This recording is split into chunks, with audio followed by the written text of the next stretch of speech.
we're really happy to be here and happy to be talking to you today about transfer from engineering technology programs into accredited engineering programs.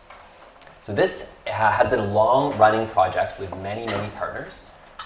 We've been growing over the years to include these 15 institutions here, some of who are in the room, so thank you very much for joining us. And of course, supported by ONCAT all along the way.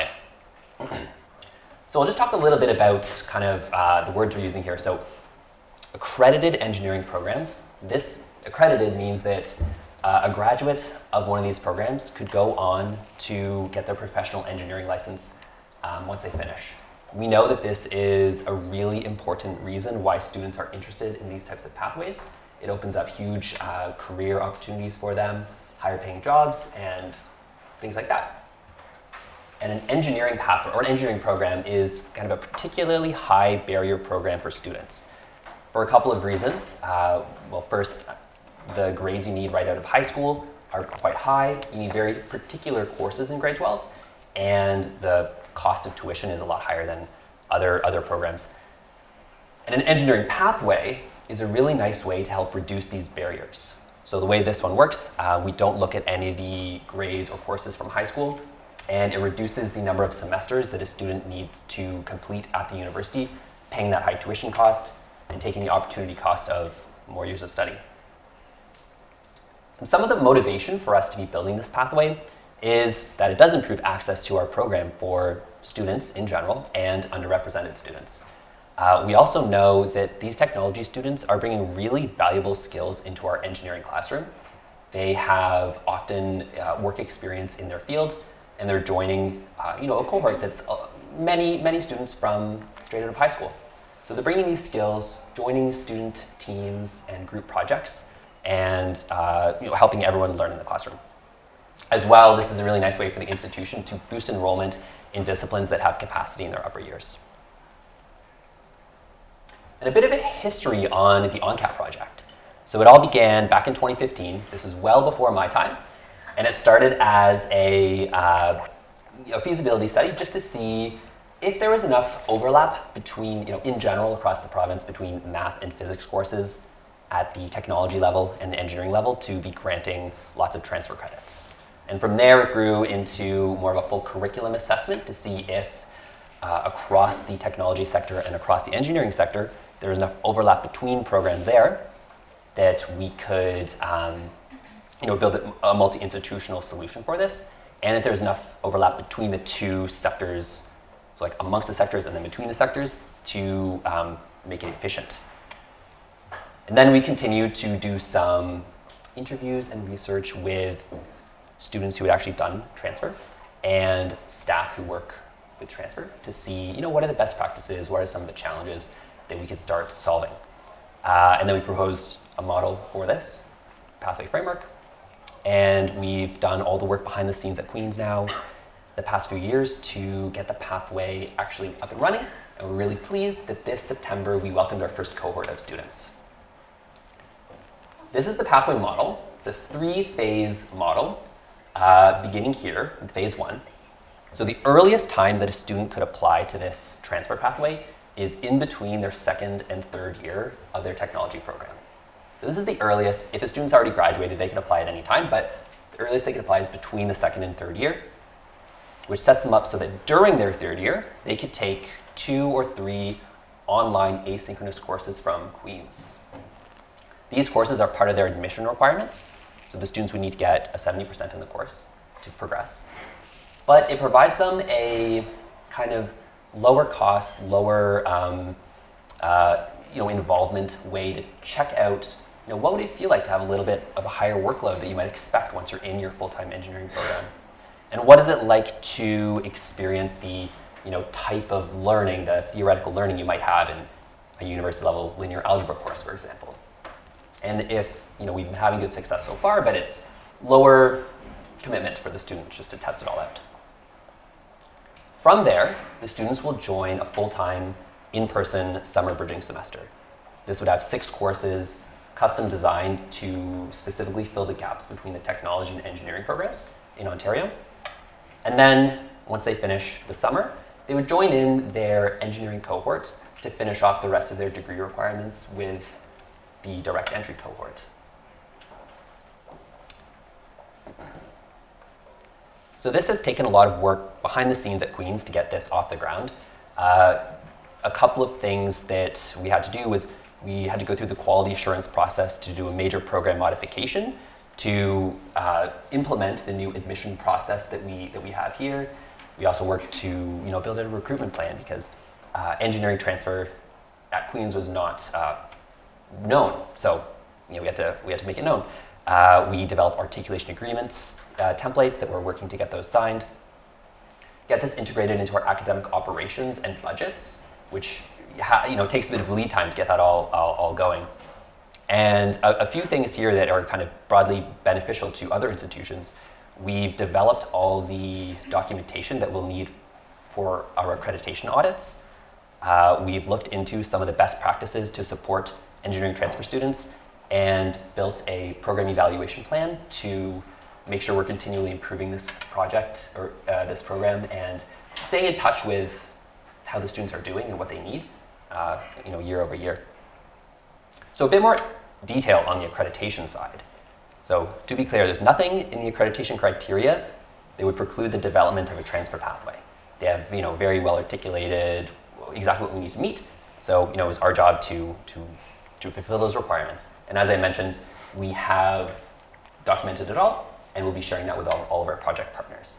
So a few things that we need to do. First, notify the accrediting body that this change is coming, develop all these standard operating procedures to document all the processes that we're using, so when they come for an audit, they can see what we're up to, and do all of our calculations to make sure that we're meeting our requirements. And one thing that might be interesting to this audience is the way we've developed it is so that we are trying to put as little burden on the sending institution as possible.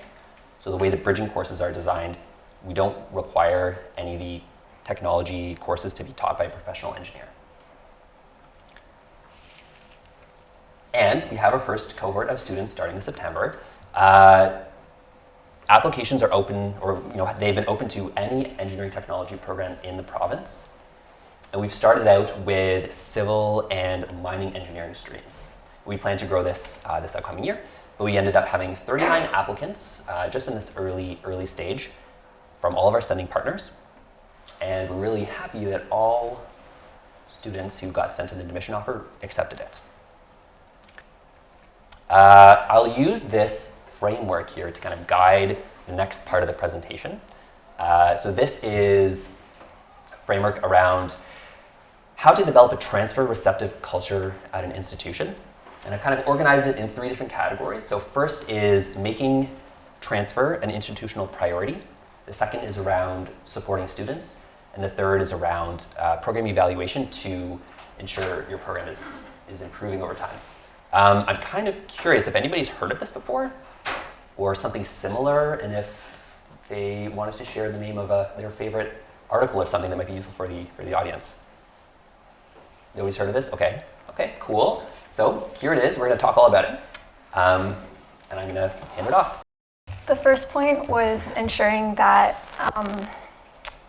this is an institutional priority. And so that's the case at Queen's and in Smith Engineering. We have a strategic plan that has 3 pillars, and the third pillar of that plan is engineering for everyone. Specifically under recruitment and diversity, we have a strategic action to develop academic pathway programs, specifically at colleges and high schools. We put in a lot of effort. We did kind of a little sub-project here to look into, what does it mean to support an engineering transfer student, to the best of our abilities. And we consulted some of the academic literature on this. There's a bit of research in Ontario, and there's a lot of American research. We did some focus groups with both prospective transfer students and a couple of students who had already transferred. We talked to people, within Queen's and at some of our partner institutions to see what they are doing and what they thought, and looked to see what some programs we felt were doing a really good job and what we could draw from there. And we wanted to see what our partner institutions were providing support so that we could kind of have a seamless transition between the two institutions, leveraging what they already had. And this kind of crystallized into this mindset here. So we offer an opt-out student support model with early engagement tailored to the specific needs of engineering transfer students and delivered by a dedicated pathway coordinator. So I'm the pathway coordinator. And this is kind of built around this idea of trusting networks framework. So this describes the inclination of a student who needs support and who's affected by a complicating factor, such as transferring between institutions, to seek out support from somebody they trust. So part of this idea is that, I can be here talking to you, and when you go back to your institution, you could tell a student who's interested, oh, I saw Max, and you should email Max. And then, and then I can come visit your institution and talk directly to your students in the classroom or something to talk about this pathway. And they'll email Queen's, and I'll be the one answering the email. And on their first day of class, I'll be the one who's there to welcome them. So the idea is like building trust with the students, so it lowers the barrier for them to reach out with a question or a concern and things like that. So just a little bit of research that we did around student support. We conducted a focus group before implementing the Bridge program. We just wanted to get students' perceptions on the structure of the bridging transfer pathway, any support or resources that they would think they need at the receiving institution, and then any challenges that might arise during the transfer process. So we had 10 students. 2 of them were actually previous transfer students who used the previous Queen's bridging pathway to enroll into engineering degree, and 8 of them were college students who we think they're potentially interested in transferring, and that's why they participated in this focus group. So here's the results. Talking to students, we identified multiple support that's needed at Queen's or the receiving institution. So financial support was mentioned, social integration, academic support, advising and administrative support, and other types of support that weren't mentioned by that many students, but we still think they're important, such as housing support, mentorship, orientation, mental health, and international student support. So for financial support, students mainly mentioned lack of availability of governmental loans, specifically OSAP, during the preparatory phase. Some students mentioned that they would lose out on job opportunities while enrolled in the pathway. High costs, both the tuitions and living cost, was also a concern for a few of students, and a financial background. So for example, one student mentioned, I probably end up having to live at Kingston for a while for the summer to complete those courses, and that would be the only thing I would be worried about, because that will cut into, if I'm working in a summer, that will cut into that, because I either have to find a job at Kingston or remain without a job for the summer, and that shows the importance of financial support by the receiving institution. For advising and administrative support, a few students mentioned that there's usually a lack of communication between sending and receiving institutions, or that they're not really familiar with policies at the receiving institutions, or in general, it's difficult to find information about the transfer, its structure, or the process. Social integration support is also important by the receiving institution, because a few students mentioned because of age difference, or that they missed the first year, and the first year is where a lot of friendship groups usually are made at the university. It's hard for them to be find friends or be integrated socially. Academic support, a few students mentioned heavier workload in engineering degree compared to a technology diploma, or that different study habits are required in university. A few students specifically mentioned lack of math background knowledge, and this is really important because a lot of engineering courses are math heavy, and workload during bridging. So that's the summer where they have to take 6 courses at the same time. So for example, one student mentioned for those who have never done university before and are coming, it's quite a shock. It's the style of learning is different, the culture is different, the workload is higher. So maybe a clinic showing that just for the transfer students teaching some study habits, outlining what to expect in terms of differences, course load, and workload. Building off that, our next step was to form a working group around developing student supports and implementing them. So that included ourselves as well as our colleague, Roberta Biggity, who couldn't be here today. So breaking down each of those sections, I'll just provide some examples of the supports that we put in place. Our first step was to do an informal gap analysis to see where supports might be lacking on our end. You could understand maybe in phase one, when the student has either graduated from their sending institution or is still there, they are a part-time, non-degree student. So they don't have access to the full suite of supports that would be available to a full-time engineering student. So a lot of our support is front-loaded. On the administrative side, it became clear pretty soon as we transitioned from development planning to delivery planning that we needed a dedicated pathway coordinator who could really be the face of this pathway, the go-to person for our students, and that is Max. He provided a lot of clarity around details with the application process and transfer process, a lot of behind-the-scenes work when it came to accurate credit assessment, and ensuring that every student that came to our pathway knew exactly what their individual progression plan would look like. And it's slightly different for each student in our cohort. On the financial side, again, a first step is just providing the accurate information about how much this is going to cost and directing to appropriate resources when it comes to financial aid. As mentioned, there is a gap in phase one as students can't collect OSAP from 2 institutions at the same time. Partly to address this, we implemented a phase one tuition discount so that they're not paying engineering rates for their online courses, they're paying arts and science rates. On the academic side, Max mentioned that every student is enrolled in linear algebra in the fall. So over the summer, we hired an engineering student to develop QEng Prep, which we already have for our students for calculus, physics, and programming, but we created another one for linear algebra. So it's kind of like a pre-course to help maybe familiarize with new concepts or review concepts that would be helpful for this course. We also ran some study skills workshops, and we're working closely with the course instructor and the TAs for every course that our students are enrolled in. We're also hiring an online learning tutor, so this is going to be a third-year engineering student who's just there to help run virtual tutorial sessions every week. On the social side, we really want to make sure that these students feel welcome. We had a lot of welcome introduction calls. We ran a webinar where students could meet professors in civil engineering and mining engineering. Each student also had a one-to-one introduction with Max, and there's a Discord group to sort of help facilitate peer-to-peer interaction.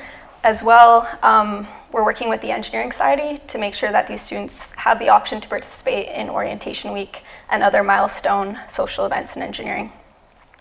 On the professional development side, we're running some workshops this summer while students are in Summer Bridge with corporate relations, information about how they can apply for internship, and some career counseling workshops. This is just a simplified version of our support and practice. Again, I mentioned we're considering all those elements: social, academic, financial, administrative, and professional development, as well as front-loading supports and making sure that they are opt-out. Max mentioned our program evaluation plan earlier, so I'll just talk a little bit about that. So we worked with a PhD student in the Faculty of Education to develop this plan to make sure that we're able to, measure how we're doing and look to see how we can improve. Part of this is surveying the students. They're surveyed a few times, but we did an initial intake survey, and this was mostly, it's anonymous, but it was mostly to see where our students are coming from in terms of their background and what their motivation was, and some initial feedback on how the process has gone so far during the application phase. We also have an exit survey should a student withdraw from our program, and we plan to do grade analysis for each of their prep courses and throughout the pathway. Again, for continuous improvement and for sharing this information so we can learn and improve. So this is just some initial results from the intake survey. Our cohort is 20 students, diverse lived experience, age, employment, and education backgrounds. We wanted to know what their motivation was for pursuing this pathway. We saw a lot about careers, so looking to build on their previous education with the hope for pursuing more opportunity. Again, the timeline, this pathway is shorter than starting a degree from fresh. There was some points about access and mindset, so maybe not having all of the prerequisite courses at high school when they went to apply. Maybe not knowing that they eventually wanted to pursue a degree until they started their post-secondary education. Also the fact that this was a dedicated bridging pathway and is close to home, so close to the GTA or Ottawa. And another source of motivation was just word of mouth, hearing that Queen's is a good place to continue their education. So I mentioned our exit survey. So far we've had 4 withdrawals from the pathway. We wanted to know why.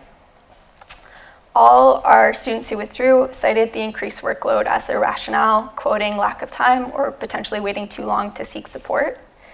What was interesting to us is that college GPA was not the predictor that we thought it would be. So out of our 4 students that withdrew, 3 had a perfect GPA at college. And so it kind of begs the question, what are the typical predictors of success in a pathway like this? And should we be expanding, or is grades, looking purely at grades enough? Because what we've seen is that it's not what we expected. So we have a research project currently in progress. It's ONCAT funded. And the main aim is to inform development of a flexible province-wide pathway from engineering to engineering technology to engineering degree. So we're currently interviewing admins and faculty involved in transfer or bridging transfer pathways. It's not only focused on engineering, so we're looking for any other disciplines such as commerce and nursing, and that's where we're having a difficult time to recruit.